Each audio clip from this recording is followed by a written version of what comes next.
এখন বাজে দুপুর 3:30। আর আজকে হচ্ছে মঙ্গলবার।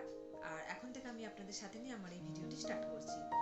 আর আজকে এখন ভিডিওটি শুরু করলাম কারণ এখন যাব বিয়ে বাড়ি, মানে এখনই যাব না, এখন রেডি হব, তারপরে বিয়ে বাড়ি যাব। আর আজকে হচ্ছে তারকেশ্বরে বিয়ে বাড়ি আছে। আর বিয়েটা হলো আমার এক বোনঝির, মানে আমার এক দিদির মেয়ের। আজকে সকাল থেকে নিমন্ত্রণ ছিল, কিন্তু সকালে তো যাওয়া হয়ে ওঠেনি, তাই আমরা বিকেলে বেরাবো। ওই 4:30 মধ্যেই বেরানোর কথা। দেখা যাক, গাড়ি অনেক বলা বছর আছে, পরে গাড়ি এলে যাচ্ছি আমরা দিদির বেরিয়ে বাড়ি। যাব রেডি দিদির হয়ে। যখন ছোট ছিলাম তখন দিদির বাড়ি গিয়েছিলাম, মেজদি হয় এটা। তো মেজদির বাড়ি গিয়েছিলাম, মানে আমার এক জেঠুর মেয়ে আর কি। আর বিয়ের পর যাওয়া হয়নি, তো আজকে আবার তবে তারকেশ্বর গিয়েছিলাম কারণ তারকেশ্বর মন্দিরে, বাবা তারকনাথের মন্দিরে পুজো দিতে। তো তখন আর দিদির বাড়ি যাওয়া হয়নি, মন্দিরে পুজো দিয়ে চলে এসেছিলাম। তাই বহু বছর পরে আজকে দিদির বাড়ি যাচ্ছি। তো যাই হোক, ভিডিওটি আপনারা প্রথম থেকে শেষ পর্যন্ত দেখবেন।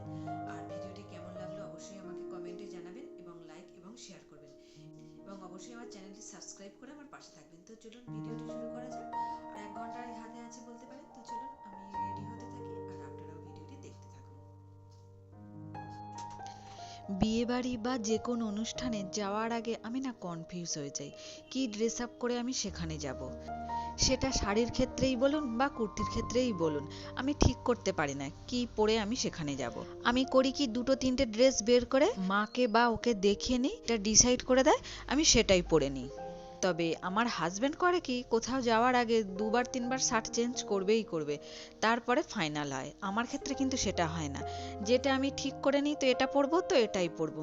তবে গয়নাগাটির ক্ষেত্রে হয়তো অনেকবারই সেটা হয়েছে, হয়তো এই হারের সেটটা পরলাম বা এই চুড়িটা পরলাম, এটা ঠিক লাগছে না, তারপর আবার হয়তো চেঞ্জ করে নিলাম। কিন্তু শাড়ির ক্ষেত্রে তো একদমই হয় না, কারণ অত হাতে টাইমও থাকে না যে একটা শাড়ি চেঞ্জ করে আর একটা শাড়ি পরবো। ওটা করতে গেলে অনেকটা টাইম নষ্ট হয়ে যায়। আজকে মা বলল কি, এই সবুজ শাড়িটা তো কিছুদিন আগেই পরেছিলে, তো এটা থাক, এটাই পরো। আর এই শাড়িটা আমি একবারই পরেছি, একটা বিয়ে বাড়িতেই পরেছিলাম, আর আজকে পরছি, মানে দুবার পরা হচ্ছে আর কি। তো মা বললো এটা পরো, তো এটাই পরে নিলাম। আর এই কয়েকটা হারের সেট বের করেছিলাম, তো এই দুটো হারের মধ্যে ঠিক করলাম যে এই হারটা পরবো না, এই হারটা পরবো।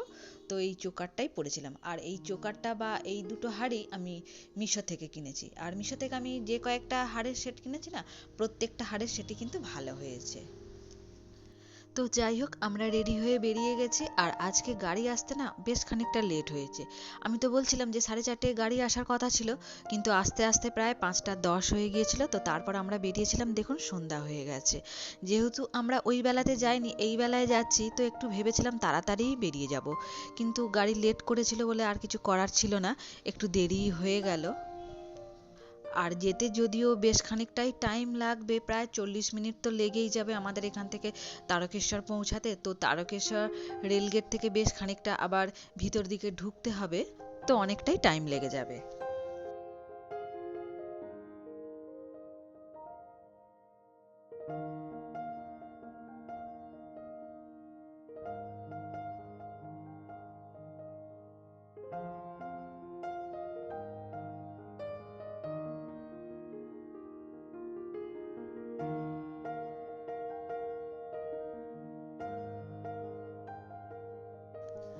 আমরা খুব তাড়াতাড়ি পৌঁছে গেছি, যদিও আজকে একটু অন্য রাস্তায় চলে গিয়েছিলাম, তা হলেও খুব তাড়াতাড়ি পৌঁছে গেছি। আর এখানে এসে সবার সাথে দেখা হচ্ছিল, খুব ভালো লাগছিল। আমার মা বাবাও এসেছে। আর আমার বোনঝিকে দেখুন, খুব মিষ্টি লাগছে, খুব সুন্দর লাগছে, আজকে বিয়ের সাজে তো একদম অন্যরকম লাগছে। যাই হোক, তারপর আমরা ফটো টটো তুলছিলাম, তারপর ফুচকা পকোড়া কফি এইসব খেলাম। খেয়ে তারপর আরও ফটো তুললাম, চারিদিকটা একটু ঘুরলাম, দেখা করলাম, সবার সাথে গল্প হলো।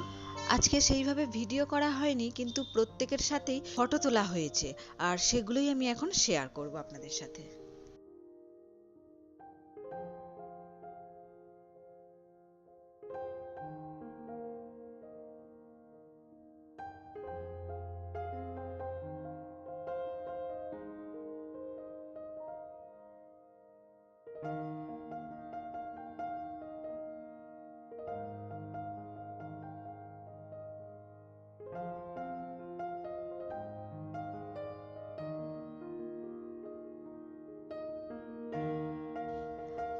ছবিটাতে দেখুন লাইটিং এর জন্য আমাদের প্রত্যেকের শাড়ির কালারই কিন্তু চেঞ্জ হয়ে গেছে। আর কি হয়েছে বলুন তো, ছর্দির খুব ঘুম পেয়ে গিয়েছিল, তাই ফটো তুলতে তুলতেই ঘুমিয়ে পড়েছে।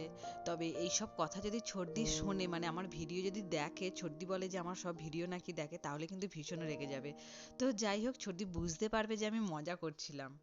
তারপরে বর এসে গিয়েছিল, আমরা সবাই বর দেখতে ব্যস্ত হয়ে গিয়েছিলাম।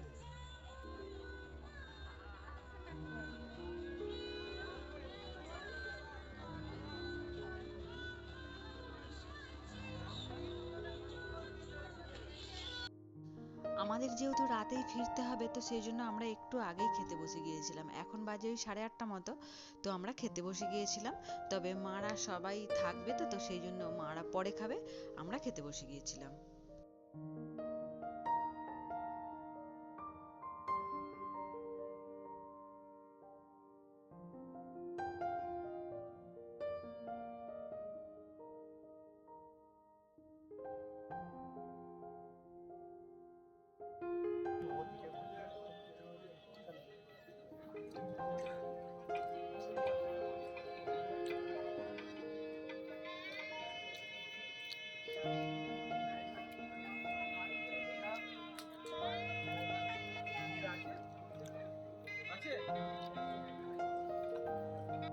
খাওয়া দাওয়া শেষে আমরা বাড়ির সবার সাথে দেখা করে বেরিয়ে পড়েছিলাম। আর এখন বাজে ওই 9:30। তো বাড়ি যেতে যেতে তো অনেকটাই দেরি হবে। আর ফেরার সময় কি হয়েছিল, রেলগেট পড়েছিল, ট্রেন আসতে অনেক দেরি হয়ে গিয়েছিল, তো আমাদের বাড়ি ফিরতে কিন্তু অনেকটাই লেট হয়ে গিয়েছিল। তবে এখন কিন্তু আমি ভিডিওটা শেষ করছি না, কারণ এটার সাথেই আমি বৌভাতের ভিডিওটাও শেয়ার করে দেবো একসাথেই আর কি। তো চলুন বাড়ি ফিরি, তো তারপরে বৌভাত। যাওয়ার সময় আমরা যতটা তাড়াতাড়ি পৌঁছে গিয়েছিলাম, ঠিক ফেরার পথে ততটাই দেরি হয়ে গিয়েছিল। তার কারণ হলো রেলগেটটা অনেকটাই দেরি করে দিয়েছিল, ট্রেন আসতে অনেকটা দেরি হয়েছিল, তো সেই জন্য আমাদের বাড়ি পৌঁছাতে অনেকটা রাত হয়ে গিয়েছিল। বঞ্জির যেখানে বিয়ে হয়েছে না, সেটা আমাদের বাড়ির থেকে একদমই কাছে। আর আমাদের দুজনের বাড়িই কিন্তু সিঙ্গুর ব্লকের মধ্যে। সিঙ্গুর ব্লকের আমরা এক প্রান্তে থাকি, আমরা যেখানে থাকি সেই জায়গাটার নাম হলো বড়া। আর ওর যেখানে বিয়ে হয়েছে সেই জায়গাটার নাম হলো মির্জাপুর। যেতে ওই 15 মিনিট লাগবে হয়তো। দেখুন, আপনাদের সাথে কথা বলতে বলতে আমি চলে এসেছি একেবারে বৌভাতের রাতে। আমরাও যেই মুহূর্তে ঢুকেছি, কনে যাত্রীর গাড়িও ঠিক সেই মুহূর্তেই ঢুকেছে। তো আমরা একসাথেই বিয়ে বাড়িতে ঢুকলাম।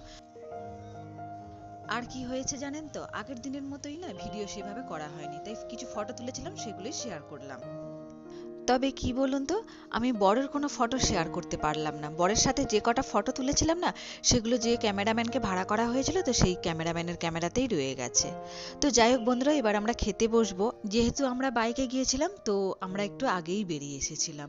তো যাই হোক বন্ধুরা, ভিডিওটি আমি এখানেই শেষ করব। ভিডিওটি কেমন লাগলো অবশ্যই জানাবেন। আপনারা ভালো থাকবেন, সুস্থ থাকবেন। দেখা হচ্ছে আবার পরের ভিডিওতে। Good night.